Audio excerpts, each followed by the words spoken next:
Welcome back to another episode of the Dominique Chantel Show. I am so excited you guys have decided to join me again today. Before we get started, I just want to thank everybody, all my listeners and my subscribers for sticking with me and just giving me the opportunity to serve you in this process. So if you don't already know, just a little bit about me. My name is Dominique Chantel. I'm an author, podcaster, speaker, and I am commissioned, and my purpose is to serve you and to help you create an intentional life for yourself. The one that I've created for myself and in the process of still creating. And so, within this community, within this journey, I do feel that it's so important for us to be rotating well on all cylinders in our faith. And for me, it's my relationship with Jesus Christ and my finances. That goes without saying. Just being a good steward over my money, in my relationships, any relationship that I have, whether it's my romantic relationships, my friendships, and my family ships, right? And then also in the area of my feelings, so my emotions, I want to be well. And so I have goals in all those areas of my life, and I want to help you do the same. And so that's what this channel is about. And essentially, we are talking today about the whole faith, right? So, talking about your dreams. And I'm going to tell you a story. But before I do, go ahead and hit the subscribe button, hit the like button, go ahead and share my platform. Go, if you have not already, follow me on Instagram at Dominique Chantel, on Facebook at Dominique Chantel, and then on YouTube, you should be following me at Dominique Chantel TV. I drop new episodes every week to inspire you to transform your life. So keep checking back because we're going to keep growing and glowing on this channel. All right. So today, without further ado, and I also want to welcome in my Beat Break Radio listeners and my Honey Roku TV people. Honey TV, we are now on Honey TV, which is on Roku TV. Please go and support. Okay, support. So I appreciate you all. I love you so much, and thank you so much for supporting your girl. I really, really do appreciate it. Okay, I really do. So let's go ahead and get into today's episode. So today I am going to be talking about how God speaks in your dreams. And dreams are your purpose, right? God has put purpose in you. And this is a way for you to know that God is speaking to you. He's speaking to you and he's speaking through you. So, if you know about me, I am all about giving you the information that you need to succeed. Okay, so this is how we're going to go ahead and rock this. So, how to keep your dreams alive. And I'm going to go ahead and start in Genesis 37, verses 18 through 28. And I'm starting with the King James Version. And it reads, "And when they saw him afar off, before he came near unto them, they conspired against him to slay him." And so let me stop right there because I'm talking about Joseph. The story that I am reading is about Joseph, and Joseph was one of God's own. And Joseph was called at a time when he was basically providing for several people. He provided for a nation, and he provided for his family as well. And so in this instance, if you go back and read the entire chapter, Joseph's brothers were basically conspiring to kill him because they were jealous. They were envious of his dreams. And so I don't know how many of you can relate, but people who are jealous or envious of your dreams. So you're not abnormal, but this happened in the Bible. And I'm going to tell you how Joseph handled this and how God speaks to you in your dreams and how your dreams are valid. Your dreams are something that you should live out. And just because you're not seeing the fruit right now, you may be sowing, but God will bless you. He will allow your dreams to come true. And so this is the chapter that I'm reading, Genesis 37, 18 through 28. It says, In verse 18, and when they saw him afar off, even before he came near unto them, they conspired against him to slay him. So they're talking about Joseph and his brothers wanting to slay him. And they said one to another, behold, this dreamer cometh. Come now, therefore, and let us slay him and cast him into some pit. And we will say, some evil beast have devoured him, and we shall see what will become of his dreams. And Reuben heard it. This is his youngest brother. And he delivered him out of their hands and said, let us not kill him. And Reuben said unto his other brothers, shed no blood, but cast him into this pit that is in the wilderness, and lay no hand upon him, that he might rid him out of their hands, to deliver him to his father again. And it came to pass, when Joseph was come unto his brethren, that they stripped Joseph out of his coat of many colors that was on him. And they took him and cast him into a pit, and the pit was empty, there was no water in it.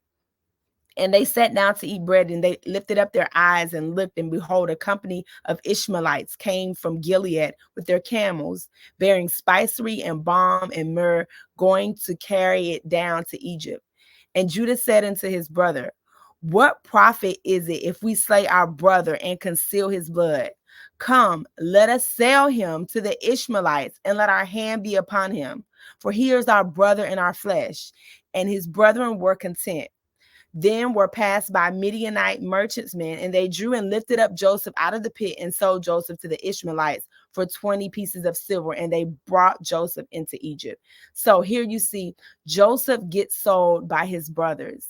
And so I want to tell you that your dream that you are dreaming, people,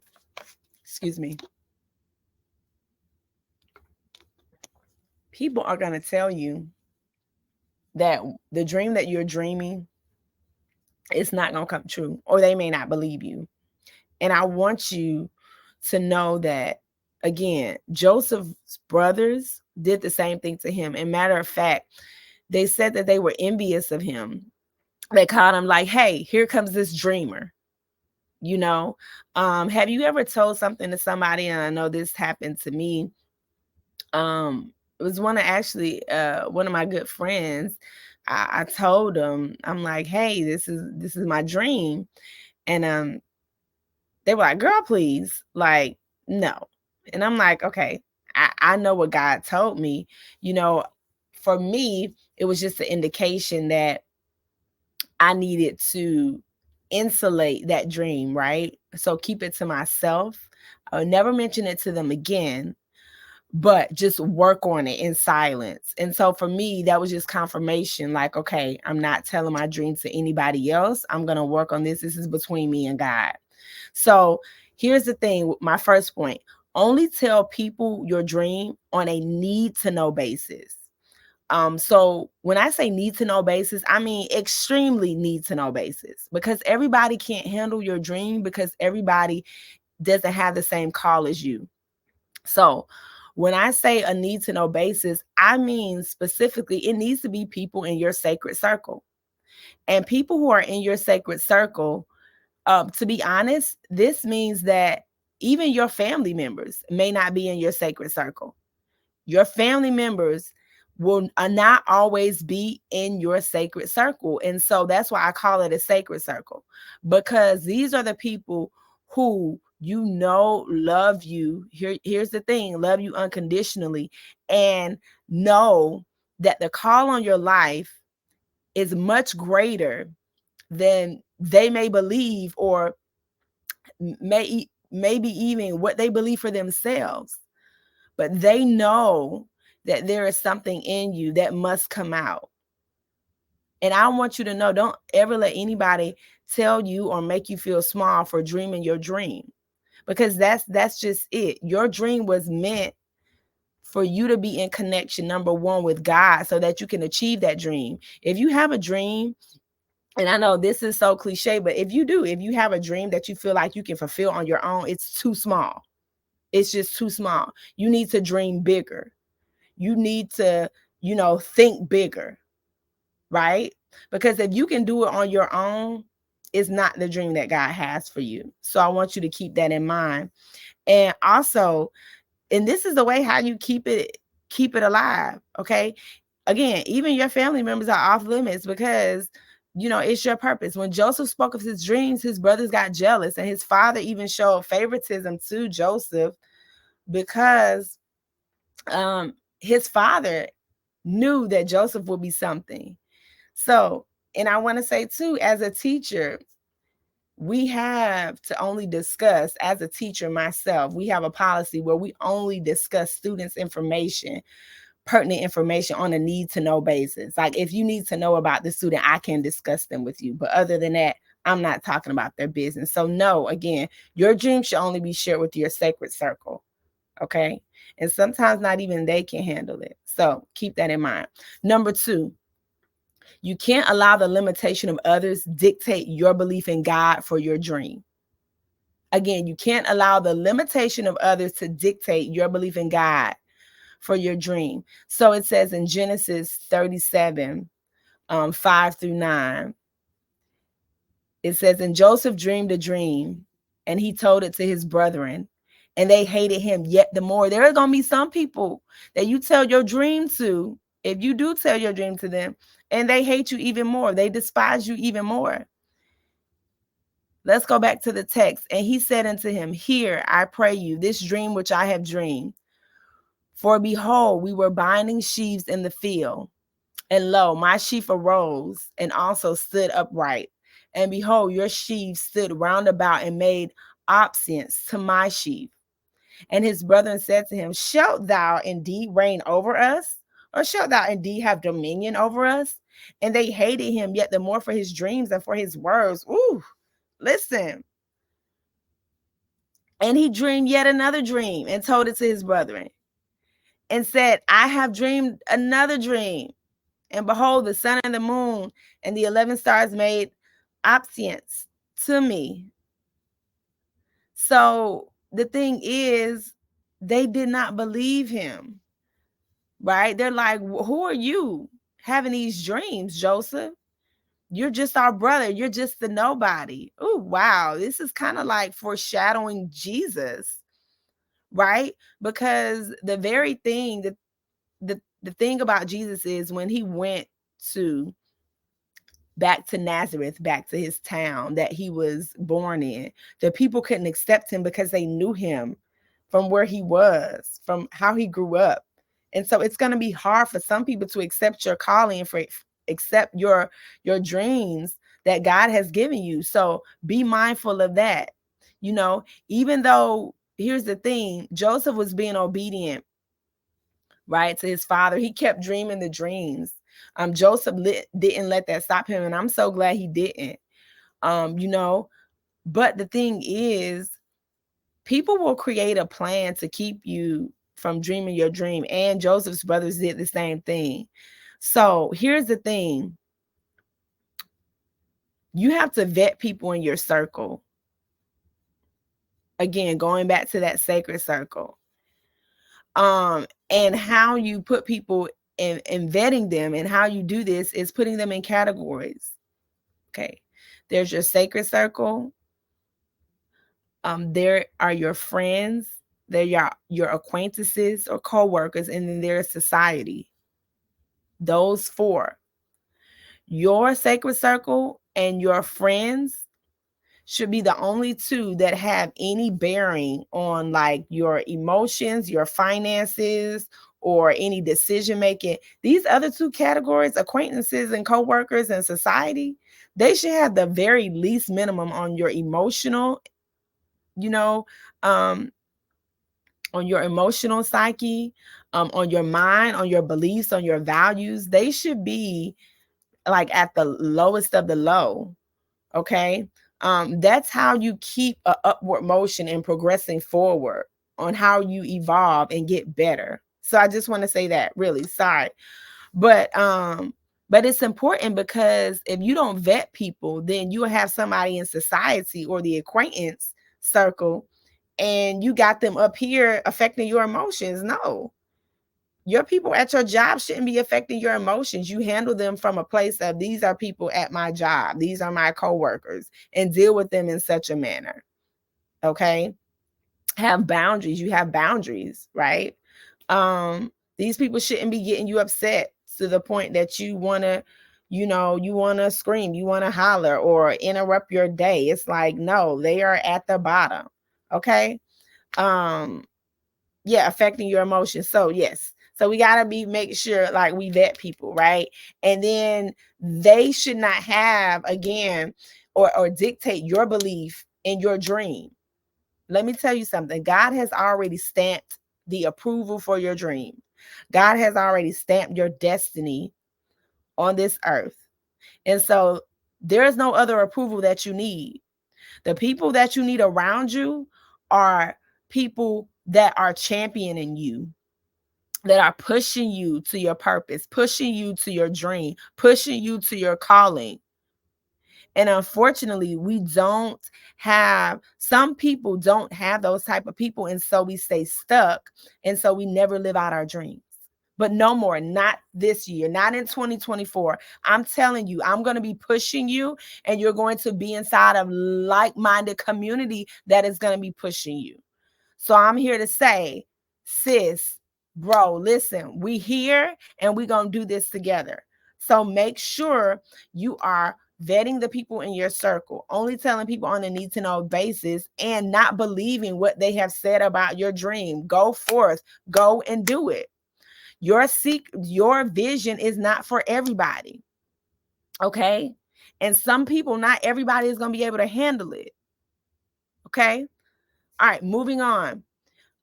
When you have dreams, you have to learn to expect the unexpected and trust God in the process. Again, when you have dreams, you have to learn to expect the unexpected and trust God in the process.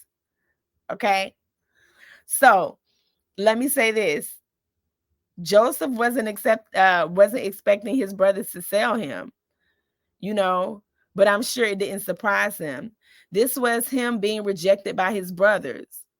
So Joseph's story goes on, and you should really read it because it's so rich in so many things. But Joseph actually was sold again into slavery by his brothers, so that was rejection, right? But Joseph ended up in a prison in Pharaoh's house because Pharaoh's wife lied on him. But here's the thing, I don't think that Joseph would have been able to handle the prison if he hadn't been rejected by his brothers.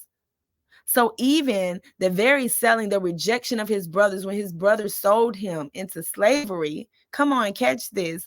Joseph wouldn't have been able to handle the prison because he had already been rejected by his brothers. So rejection from Pharaoh and his wife, this was nothing. And he wouldn't have survived his prison to feed a nation. Listen to me. Some of you are still stuck on things that people have done to you. And I'm telling you, you need to move through it. If it wouldn't have happened from your family, it wouldn't have gotten you to the point of not being disappointed or let down by other people. The very fact that you were rejected by your family, you were able to handle being rejected by your boss, being rejected by your coworker, being rejected by a spouse, you know. But these are the things that are all helping you, pulling you forward, helping you evolve, helping you grow, helping you change. Listen, I want to tell you that what people mean for evil, God turns it out for your good. Come on now. Let me say that again. What people mean for evil, God turns it around and works it out for your good. So the very thing, that rejection, when Joseph had the rejection of his brothers when they sold him into slavery, he was able to handle the prison.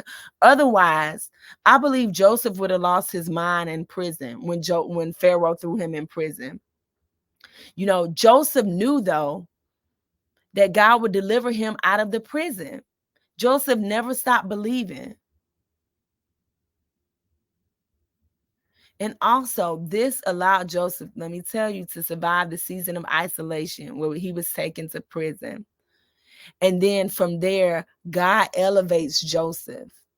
He uses, because Joseph was a dreamer, right?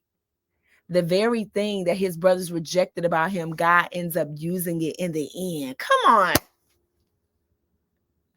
What do you have that people have rejected?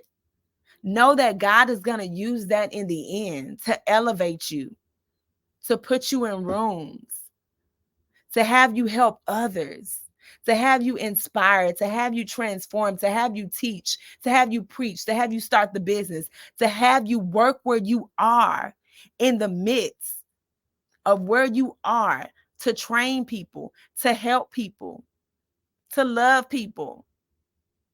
Come on. Listen, I'm telling you, the very thing that you think that makes you unworthy or unqualified, God is going to use that. He's going to use it. So marinate on that. God elevates Joseph to be his right hand man, to be Pharaoh's right hand man. What happens, and I again encourage you, go back and read the story. So Joseph, he's a dreamer. He tells his dream to his family. He's rejected by his family. They said, "Who are you? Ha ha ha. You're not going to be over us." His brothers, one day when they were tilling the land, when they were herding the sheep, the flock, they go out. They devise a plan. They sell Joseph. First, they're going to kill him. But his brother Reuben says, "No, we're not going to kill him. Right? It's our blood. Would it profit us to kill our own blood? So let's sell him." So they sell him. Okay. And after they sell him, that's when Joseph begins. It's like a whole, his story begins, right? So he's up in Pharaoh's house, and he is appointed. He's up there like with Pharaoh. And the thing is, Pharaoh's wife lies on him and says, "Hey, he came and he tried to sleep with me." And that's when he gets thrown in prison. Well, Joseph, again, has already been rejected by his brothers. So he's able to survive the prison. And then they dream a dream to Baker, two men from Pharaoh's house. He throws them in prison as well.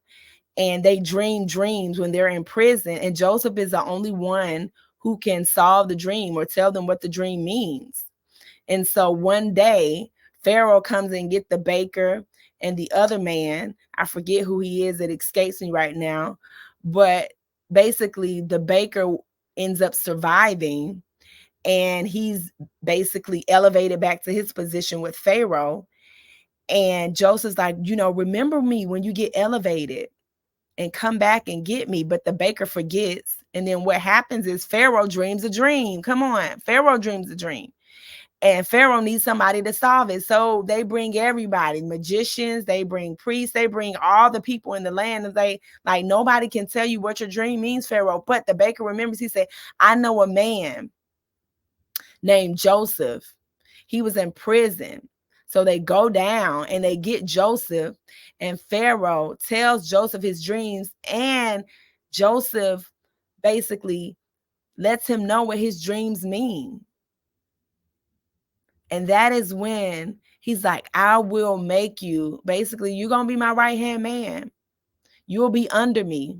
Whatever I tell people to do, like, you're under me. After me, it's you."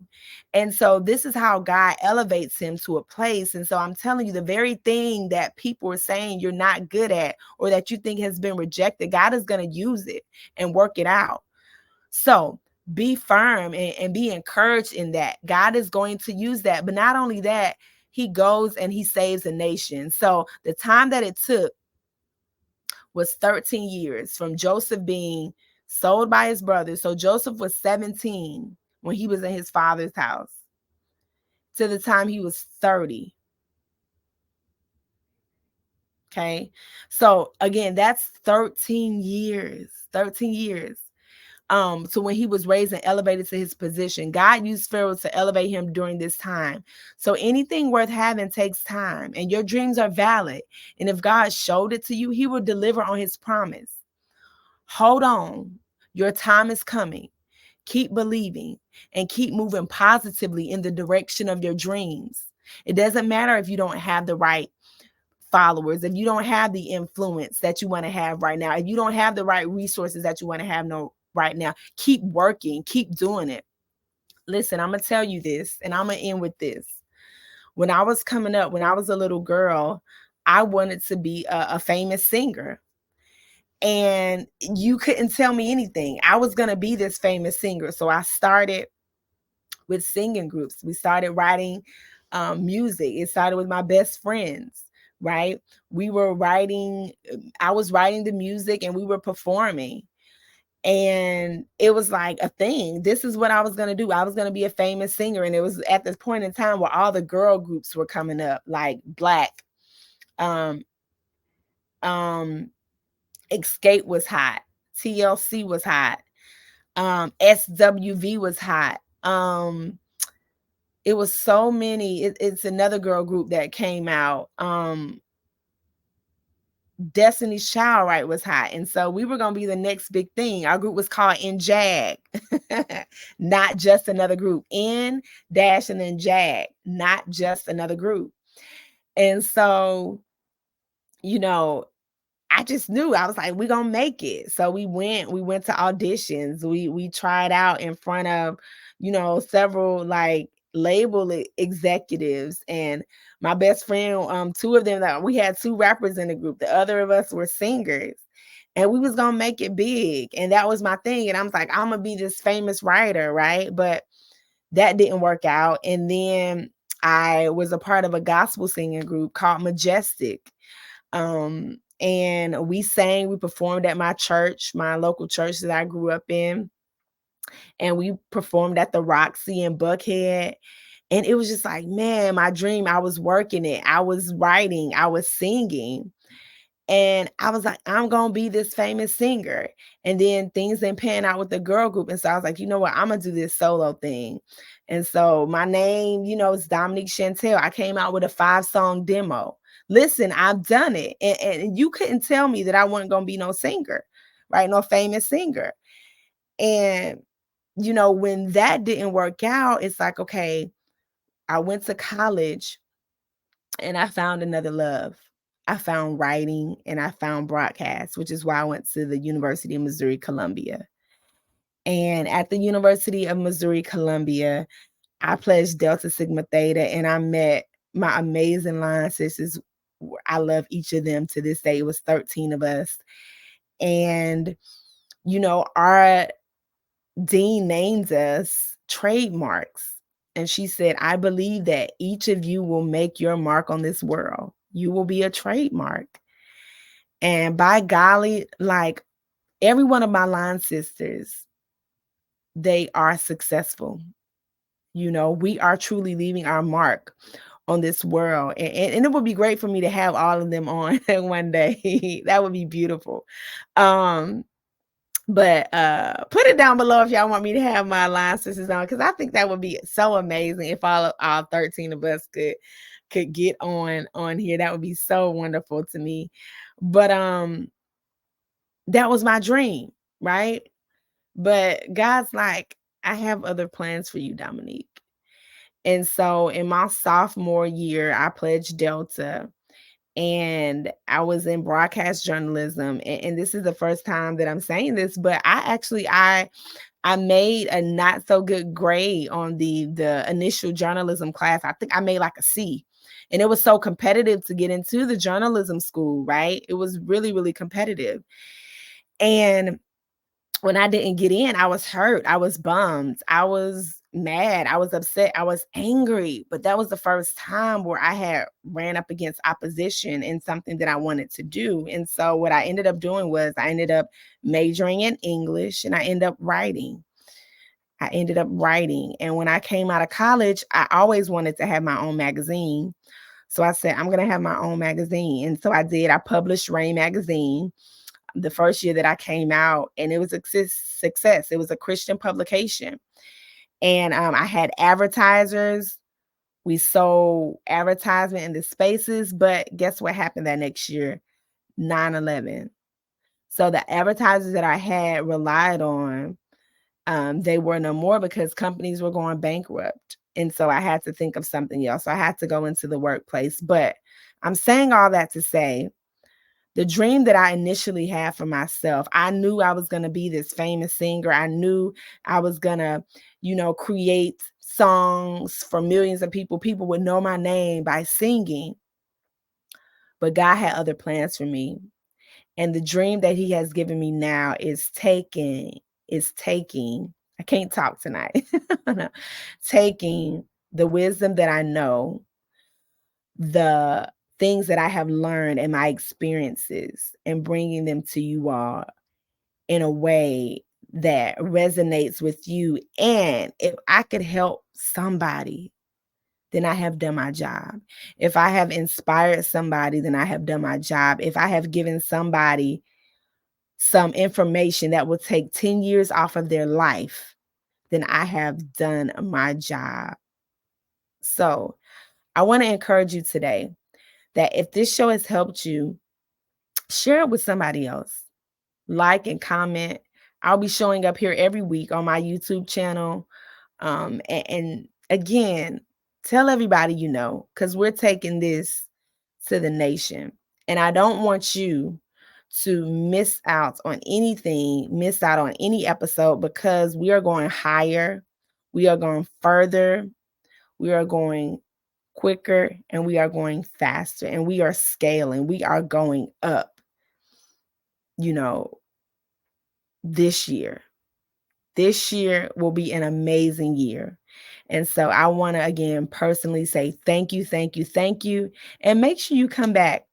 All right. Make sure you check me out. Keep checking back. And I have some awesome things that are on the rise. And I'm going to tell you about them, some programs that I have coming out. So make sure you stay tuned and listen. I want you to make sure you always let love be your guide in life, today, forever, and always. I love y'all. Bye.